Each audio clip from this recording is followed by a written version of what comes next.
রসুলের গোলাম হন, যে আমাদের জন্য চোখের পানি বিসর্জন দিয়েছে, এখনো কাঁদেন, এখনো। বিশ্বাস হয় না? রওজায়ে আতহারে এখনো কাঁদেন, এখনো। আমি পুরা টিম নিয়ে আসতে পারি গাজীপুরে, যারা স্বপ্নে দেখছেন আল্লাহর রসুল কাঁদতেছেন, জিজ্ঞাসা করছে কেন কাঁদেন?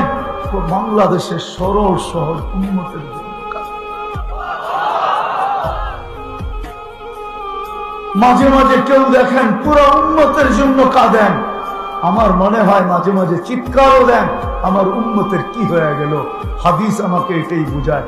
আল্লাহ রসুল চিৎকার দিছে, মা বিকুম, ওই দিন তোমাদের কেমন হবে, কি দুরবস্থা হবে।